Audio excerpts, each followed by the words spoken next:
Hello, everyone. This is Rob Golfi with REMAX, the Golfi Team. Welcome to the Golfi Real Estate Show, Hamilton Edition, with host Rick Zamprin. Yes, good morning once again. You're listening to 900 CHML. Rob Golfi is there. So, too, is our special guest today, Brian Hogbin, founder of Mission 35 Mortgages, online mission35.com. And while you're surfing the World Wide Web, why not go to robgolfi.com? That's Rob, Golfi.com, for the hottest listings in town. If you want to sell your house or you're in the market to buy a house, call the number one REMAX team in Canada, the Golfi Team, 905-575-7700. They are dominating the social media game when it comes to real estate in this community. TikTok, Facebook, Threads, X, Instagram, they're all over social media. Get your listings on those platforms as well. We've got some interesting topics to chew on today. We're going to talk about fourplexes in the province. There's some federal funding that's expected to be announced officially in the federal budget coming up in a couple of weeks' time. But our premier says, hey, not a big fan of it. We'll tell you why coming up later on in the show. Rob's got a great story about someone who was, well, duped by a realtor. And we're going to begin today with some statistics in Hamilton, Burlington, Niagara, and beyond. Rob, where do you want to start with this? Yeah, let's go with the stats. I mean, the numbers year over year are looking pretty good. It looks like, in most cases we're up year over year, and but some of the bigger areas with the higher end homes, they're still struggling and trying to they're still trying to find their way. For instance, like Ancaster, March of last year, they sold 53 homes, and this year they sold 55. So it's pretty close, but last year, benchmark price was $1,080,000, and this year benchmark price is $1,070,000. So I mean, it's pretty close. I mean, like we're still in that adjustment stage. It's floating, flatlining almost, but it is climbing. We are in good shape. The attitude out there with people is very positive. People are, looking at buying real estate. I know there's media saying that possibly interest rates are coming down at the end of this year, but that's not what they're really buying now because of that. They're buying because they're buying. They need to buy a house, and they feel that the market has settled, and I do feel that we're probably at a stable moment where it gives them room. And without the anxiety of having the pressure to put an offer right away on it. But Dundas is up 10% in benchmark price, and it's just because they actually had sold more homes than last year, but not sure why they're up 10%. Last year they were 801,700. This year they're 885,500. And Flamborough, is an area where there's a lot of high-end homes, and it's hard to gauge that. So, but they're up 18% from year over year. Hamilton, overall, now when I say Hamilton, I'm talking about Hamilton excluding Stony Creek, excluding Glanbrook, excluding everywhere else, but just Hamilton, Mountain, East, West, and Central. They're up 3%. Year over year. So the benchmark price right now in proper Hamilton is $675,000, which is, and the one thing I don't like is when the real estate board comes out with their stats and they come out with either average price or benchmark price, whatever they come out with, they blend that in with the Burlington numbers, which is totally, I feel, are a true number that you can go by. Like if you blend Burlington and Hamilton together, your number is going to be close to high 7s and low 800s, and that's not a true number that should be said. That's the number that's going to discourage people from getting into the housing market. When you look at $675, you're getting in for your down payment of $35 grand. That's actually affordable for a lot of people to get into for their first home. Yeah, like so when you get that email, Rick, and it shows all the numbers when they say, oh yeah, the benchmark or average price. I'm not a big fan of how they do that. They should separate it. They're two different cities, and the two different cultures too in each city. Now Burlington is March over March is up 4% in benchmark price. Now, if you looked at Burlington, there was opportunities there. Like I gave you the 6 months in Burlington. So if you look, Burlington took a pretty well nosedive in December, January, but look how it's climbing back up. It's over $100,000, 100,000 in the course of 3 months. So like over here, look at this. November it was 912,500. December 945,000. January it dropped to 905,000. Then look at February, it jumped to a million 10,000, and now we're March. It's at $1 million at a benchmark price. And I knew that was going to happen. And it'll happen again at the end of this year. I'm going to tell you, Burlington, for some reason, nobody wants to buy houses, and everybody wants to sell, and that's when you got to go in and buy a house. So Burlington was. There was an opportunity there in the last few months.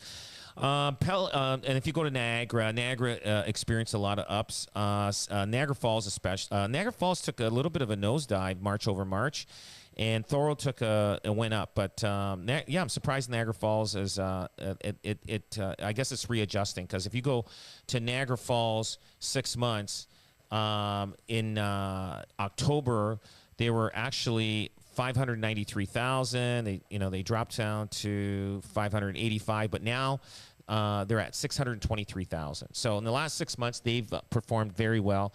A lot of the areas have performed in the last 6 months. So once we get to probably the summertime, we're going to start seeing all pluses on year over year. I think it might be. Yeah. Well, you look at the past 6 months there. I remember us sitting down talking that Q4 saying, great time to buy, November, December time. Not a lot of people wanting to get into it. Still some uncertainty in the marketplace, but those numbers show that, it's gone up almost 10% in 6 months in some market areas. Yeah, no, so it's and you know what? I get it.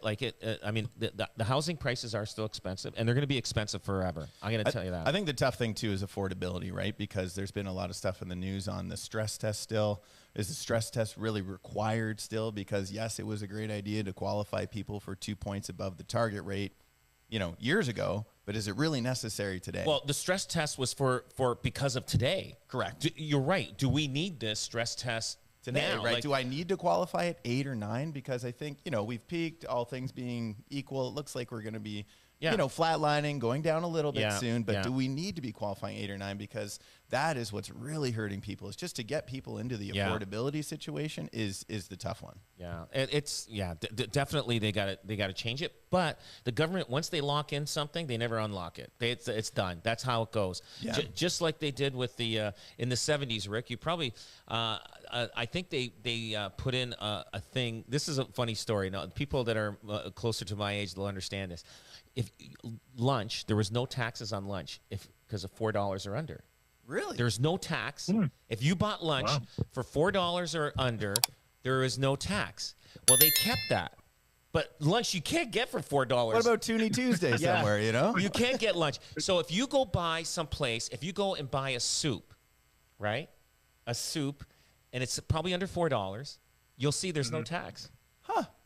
But why don't they increase that to $10, $12 now? But they don't do that. Well, nobody talks about it except us right now. Same thing with the $1 million cap, right? Like they won't let you buy a house over $1 million with unless you have 20% down. Yeah. Right. But for a lot of people in the major market centers, that's they need that's your entry point. That's for, right. Your Torontos and that's why those people that have houses that are $1,010,000, $1,020,000, they're struggling to get over $1 million because the market just can't afford to buy it at $1 million or more because of the fact of the down payment. Yeah, and that's not going to be changed anytime soon. The government, the last thing they want to do when they slow down inflation is to loosen up mortgage rules. Yeah. So I don't see that happening. If anything, there's one coming in about loan to income. They might be adding another one.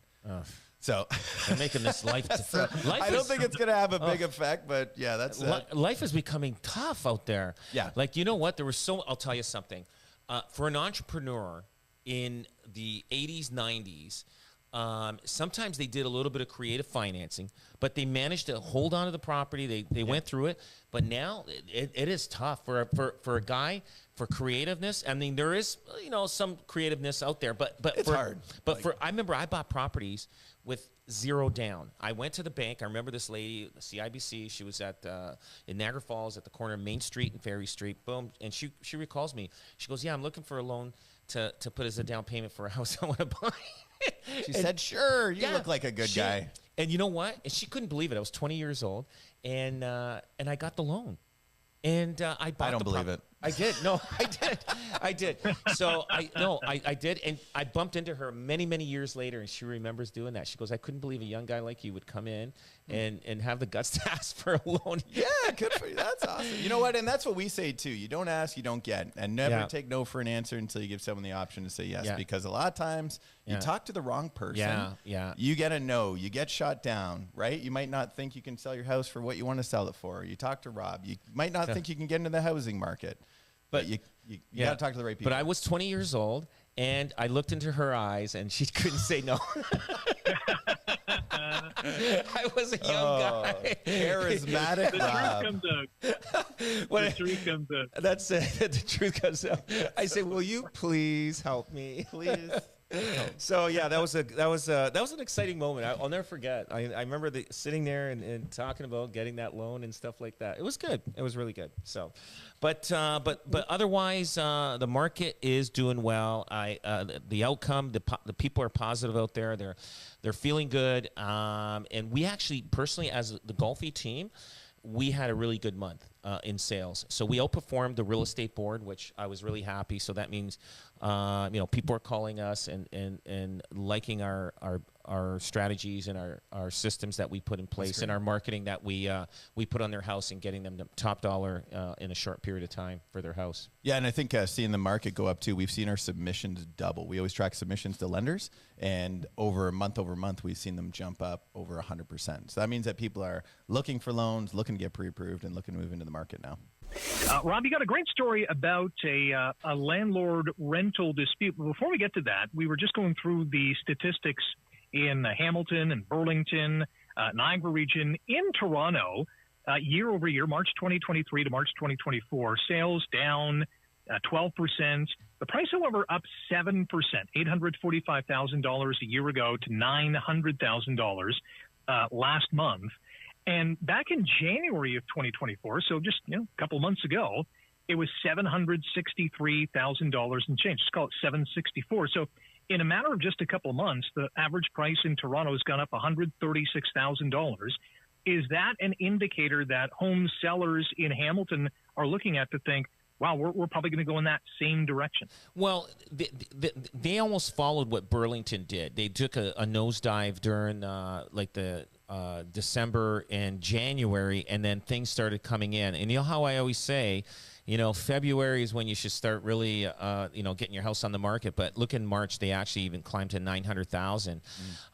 You know what? I do feel the second half of this year is going to be a very good year for real estate, especially people that are selling. And now, when I'm saying it's going to be a good year, I think houses will sell. They will climb in value, but not as significant as it did in the past.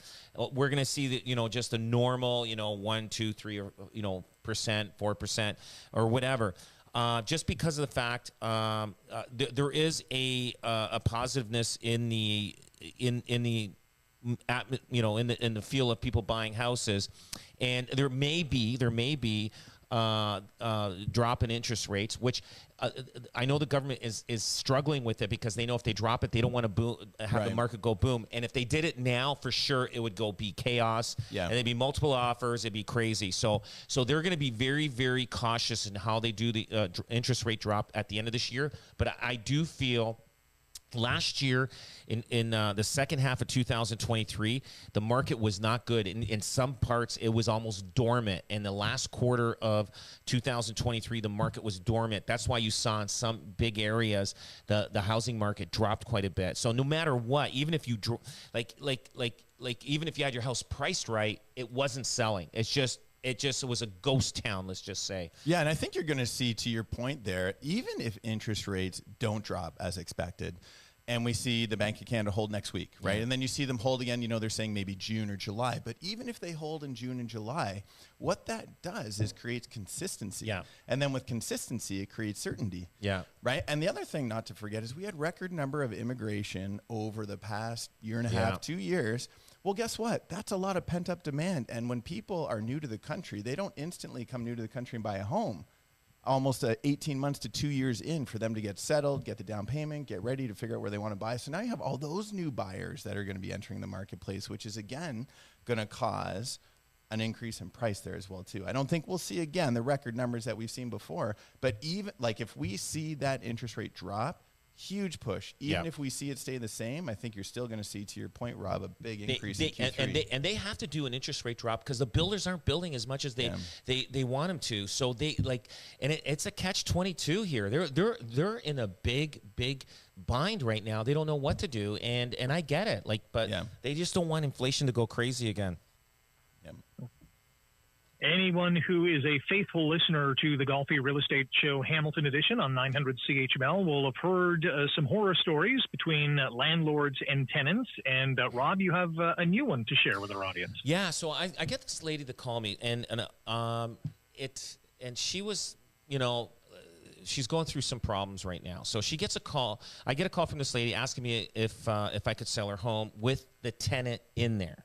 She just signed a lease probably about 3 months ago, hoping the buyer will assume the tenant. Now she's telling me that that she got this tenant from Kijiji, right? He came in, and he was a man. He calls her about he's got a story. He's got a couple of kids, and he's going through a rough time. I'm not sure if there was a separation or something like that, and he needs a place for his kids. So it was kind of a sad story, and she kind of went through. She kind of felt for him, right? Because she went through I think a divorce and stuff like that, and she needed a place, and she goes, I'm going to help this guy out. So he went through this similar story. So she didn't really do her due diligence yet. So but he asked if he could maybe just she said, I'm going to give you the house, but I still got to, do some checking. And he says, can I just set up the kids' beds? Because it took a lot of work to set the kids' beds. And she said, okay. So she gave him a key. And so then she sees after a big moving truck in the driveway, and this guy's unloading everything. It was just supposed to be the kids' beds. So anyway, and she's got this anxiety like you would not believe. So and she's you don't know what's going on now. Now she's got this tenant, and she doesn't have things signed or anything. So anyway, not even 3 months. This guy's way behind on this rent. 3 months. So anyway, and the home's a disaster, and other people have moved in, right? Other people, this is bad. So, she's starting to serve him, the N4s, late rent and all that kind of stuff. After the second form of late rent, the guy goes, well, hey, your forms are no good because you didn't put your address where you live or where, So she screwed up. So she's trying to save money. She's trying to save money by doing it herself. Okay, but I'm going to get to the end story on this. So she calls me, and I tell her, I says, get a paralegal. Yes. I says, you will save more money because the paralegal is going to make sure there's no mistakes made. Because now, I says, how would you like to get right to the court date?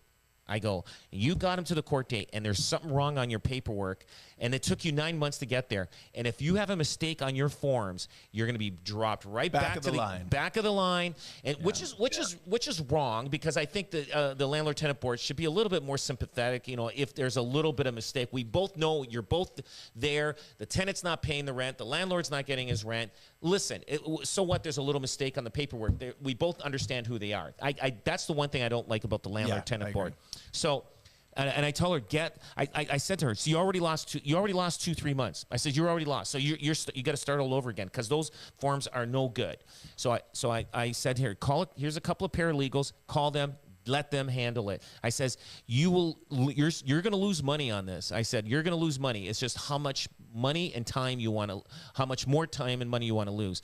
So anyway, so there's no way that anybody's going to buy a house that has a 9-month left tenancy agreement on there, and knowing that there's a tenant there that's not good. Now, because she's disclosed that to me, I can't sell that to somebody saying, hey, this is a great deal, and why don't you buy it? But you're going to have to assume the tenant. Meanwhile, the tenant's not paying anything, so what do we do? Have you ever seen that where someone ends up saying, oh, yeah, the tenant is great, the tenant is perfect, and then all of a sudden they got themselves into a tough situation? Because I could see sometimes sellers being dishonest just to get rid of it and saying oh, sure, Rob's the A1 tenant. Yeah. He cuts the grass, waters the flowers. He's amazing. Yeah, it's so she's in a really bad situation, and I know there's a lot of other people out there in the same situation. There's tenants have for some reason have come out of the woodwork even more so now, taking advantage of the system.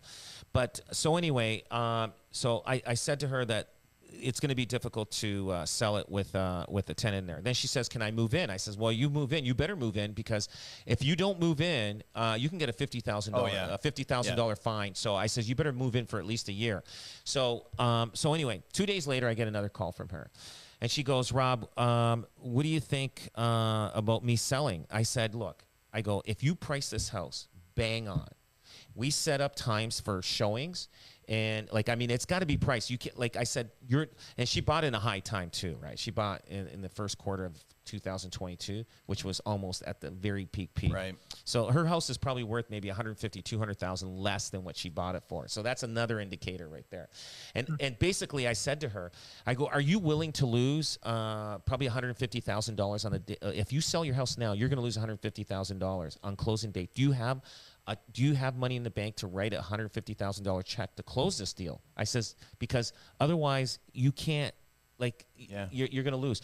So here's what I suggest. I said, "Look," I go, don't bother even selling it." I said, "Because if you do sell it and the tenant doesn't move out, you're going to get sued." Right. So I said, it just creates another problem, and you know you got a problem here. So I said, "Why don't you do this? Get a paralegal, get this guy out. And then once he's out, you're going to have to clean it." This house is beautiful inside. I'm telling you, like, I feel bad for her because they're going to destroy it. I said, get the tenant out, and it's going to take, 6 to 10 months to get him out, and just follow the course of action. I go, "You're going to lose money regardless. It's just, like, I'm just giving her what the pain is going to be in the future for the next 10 months. And that's a lot bigger savings than losing 100 or 150,000. Like, I think the best money I've ever spent is on a paralegal. Yeah. Like, we've had some tenant issues in the past, and not all landlords are created equal. Like, some landlords are bad, and I get it. But I would say, in my experience, and yours too, Rob, there's way more good than bad. Yeah. But the good are silent.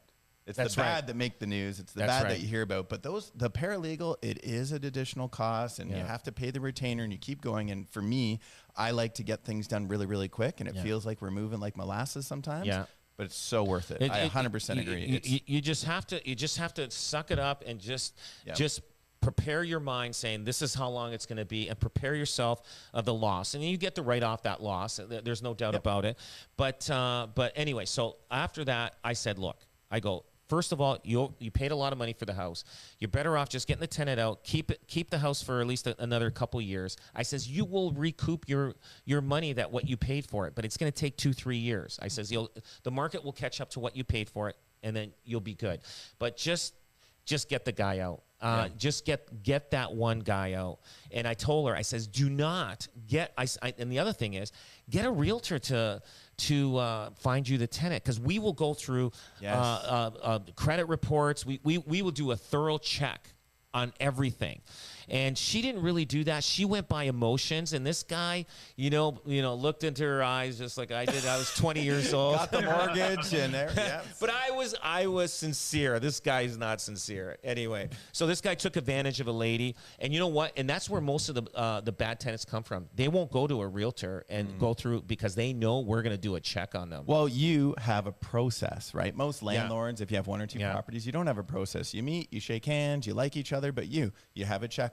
You check the credit. You get employment verification. You have great due diligence on the person, and that's what you want to have, right? And there's that other one. Did I share that with you? There's a website now where you can see if somebody's got a I think it's called Open Source or Open One or Open One or something like that. You can check to see if they've had claims against them. You just type in the name. You can type in Brian Hogman. Well, don't type in that one, but you can type in Brian Hogman, and it says whether or not there has been any, I believe, any court orders or judgments against them. And I've just started using that. And that's on my computer now. And that's something right? Where the average person doesn't know. Isn't going to know. You know what? And the other thing was, we just bought a property management company. We close on it in probably about 10 days. Awesome. And so we will have our own property management company called Golfi Property Management. So if anybody is looking to want somebody to manage your property, we will do it for you, and just give us a call. We're easy to find. Our website will be up and running in about 30 to 60 days from now. Do you have any, what type of properties you guys can do? All sorts, like small apartment buildings, single family duplex. You know, that is a great niche, because I'll tell you, when I was looking for property management in the past, nobody wanted to do the onesie, twosie, three. Yeah, no, that'll be kind of the direction we're going. Good for you. Yeah, so we bought a company, and we're going to transfer the name, and basically and the guy's staying on board with us to work with us for 2 years. So awesome. Yeah, so I just want to let everybody know that but it is sad that somebody taking advantage of somebody like that. I don't know how they can live with themselves or look at themselves in the mirror in the morning. And if you're a bad tenant out there, you know what? Karma will get back to you, so you should not do that to other people. Because it doesn't last forever. You eventually have to get out. You will eventually get out of the property, right? It's just going to take time. By the way, I did a quick Google search on the landlord database you guys are talking about. It's openroom.ca. That's right. Thank you. Open Room. Yes. Yeah. Just quickly, because we got 90 seconds in this. Apart from contacting the Golfi team about this individual, what should this lady have done to avoid this scenario? Just a better background check? Yeah, she shouldn't have given the key and felt sorry for him. She should have done a background check and just did a credit check and everything else like that. I'm gonna tell you, people out there, if you think you're gonna save money, and everybody always tries, it's gonna cost you more money. It's like hiring that cheap plumber. Oh, guess what? Now you got to hire the real good plumber to fix the cheap plumber that didn't really, that failed in plumbing school or whatever. Like, don't cheap out. Don't call your friend that thinks he's a plumber. He's not a plumber. Don't get the right professional doing the work. You will save money in the long run. Now this person will pray and say, I should have. But now it's too late. Yeah, and I think the red flag is that urgency. When you have someone that's got to move in right away, 1 week from now, a day from now, my red flag goes up, my spidey sense goes up, and I like to slow down the process. And I think a realtor like you guys have a great system for that. Yeah. So earlier this week, the federal government, Prime Minister Justin Trudeau and his housing minister Sean Fraser said, you know what, we're gonna in the upcoming budget, April 16th, add $6 billion of new money for infrastructure to help provinces and territories build more homes. Most of that funding, though, comes with a bit of a catch, and it is that catch is allowing development of 4-unit residential dwellings. Here's the other side of the equation: is that Ontario Premier Doug Ford says, you know what, he's not going to force municipalities to do that. It'll be up to municipalities in this province to say, hey, federal government, we want some of this money, and we'll allow 4plexes. Do either of you foresee any trouble in the waters with this? I agree with Doug Ford, because I wouldn't want a 4-story 4plex next door to me. You know what I mean? Like, if you're in a residential neighborhood, right, and they're all bungalows or whatever, 2 stories, like especially the older properties, because they've got bigger lots and everything like that. I wouldn't want somebody buying it and all of a sudden you got this big 4-story building next to you. I think there's a proper area, proper street, proper location for those kind of houses. Like downtown Hamilton, there's a lot of big houses that were built in the early 1900s that could They're already suffice. 4plexes. They're already 4plexes, and it's not a problem. But like going to a neighborhood, I'm looking at where I live. I have a bungalow, and my lot is 100 by 150, so it's a good sized lot. Like, I mean, it pretty well every sprawled out pretty, on one level in my neighborhood. Now, if there was a big 4-story building going next door, I kind of would not like that. But you know what? But the opportunity for investors, this is perfect for investors, because I would want to have a 4plex, because that's how investors make money. But I think Doug Ford's saying every municipality should because they know their city and town, right, they should make the decision on where and how and when it should be. I don't know. You're looking at me differently. Well, you know what? Because you and I are investors. I know, and you know what? I look at it in my area, right, where it's like I would prefer, because I guess the 2 things, right? Because everybody's that not in my backyard sort of mentality. But I would say if I had the option, because we have a housing shortage issue, between putting a 4plex up beside me right? And maybe it's a 3-story. Maybe you cap it a little bit. Because I have seen some nice, especially in like the Durand neighborhood, Kirkendale, where like there's been some great architecture where they've made the old Victorians and it's a brand new built fourplex. You're like, wow, that actually looks nice.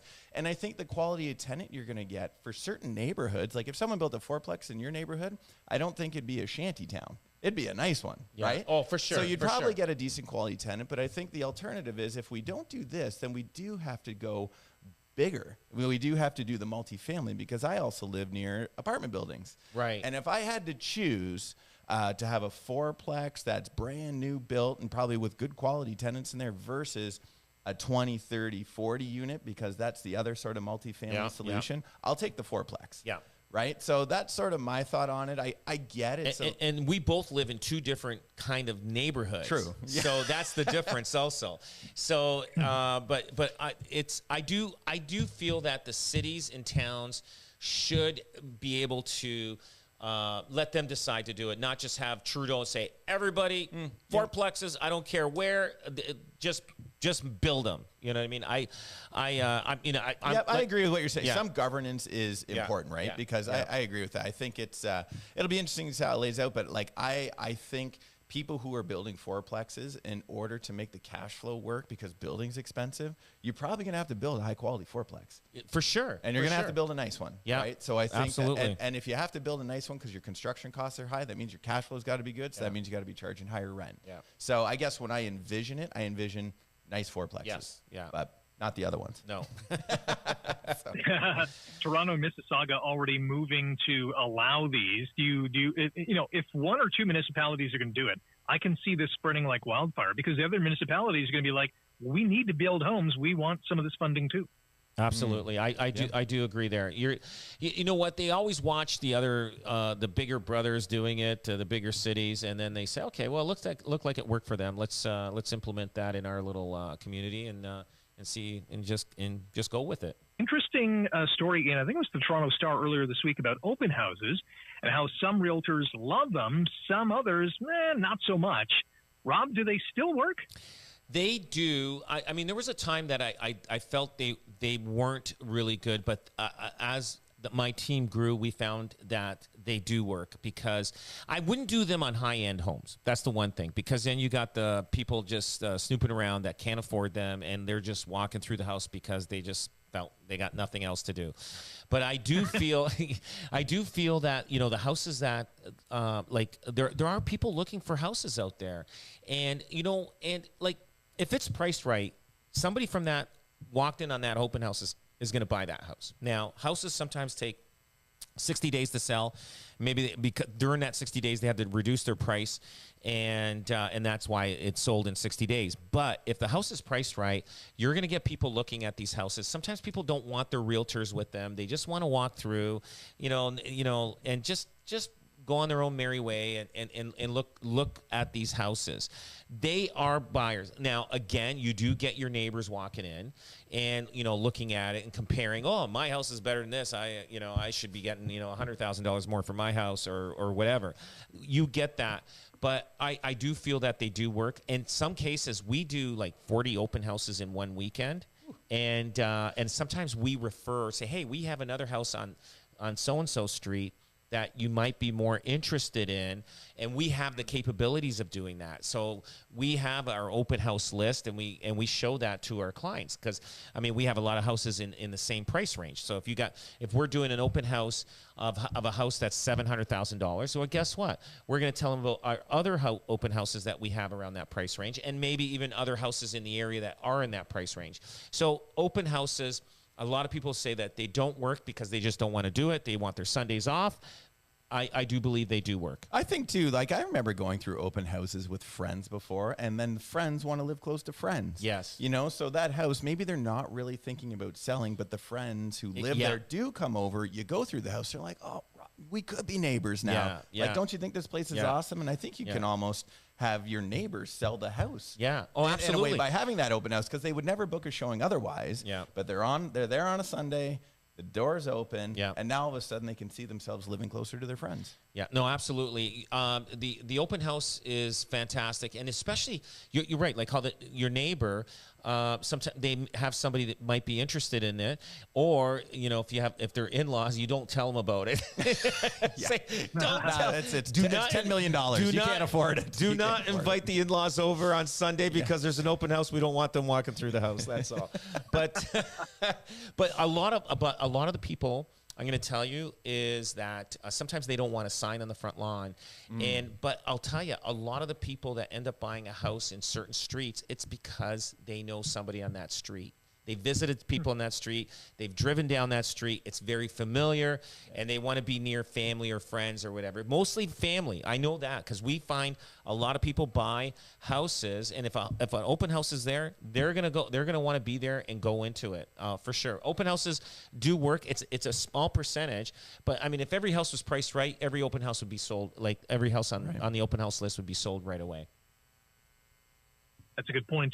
Are there still safety and security concerns during open houses? Like, I'd imagine some potential criminals might just pose as prospective home buyers. Like, you got to protect yourself against that. Yes, absolutely. We watch for that. We keep an eye on that. We kind of know, if we find something very, like somebody kind of doesn't belong in this kind of neighborhood, like they're just not dressed the right way, and just and it's sad to say, we're judging people but you know what, we're there to protect, to make sure our client doesn't have anything missing or anything like that. So but we do, but our job is to walk with everybody around, and if it gets a little bit busy, sometimes we say, can you just wait here at the entrance at the foyer, and because you want to bring 2 or 3 people through, that's it. I feel like I'm always being watched if I go through an open, because I still like going through open houses sometimes too. I'm still like looking, but I feel like I'm being watched and listened to, because everybody has a Nest now. Everybody has some sort of, they have maybe cameras, the teddy bear with the eyes are looking at me like, I'm just going in poker face being like, this is a beautiful home. You just don't want to, you know what, you're right, because you got to watch, because there's cameras everywhere now. You can't do anything. You got to be careful, and that's a good safety mechanism, because then you can find out who was there, Absolutely. You can listen to our show online through Spotify, iTunes, Google Podcasts, Stitcher, and many more. Just search for the Golfi Real Estate Show in your favorite podcast platform. Hit the follow button so you never miss an episode. Again, if you want to sell your house or in the market to buy a home, call the #1 REMAX team in Canada, the Golfi Team, 905-575-7700. Online at robgolfi.com. That's Rob, GOLFI.com. Thanks for listening to the Golfi Real Estate Show. We're back next Saturday at 9 on 900 CHML. Fellas, fantastic.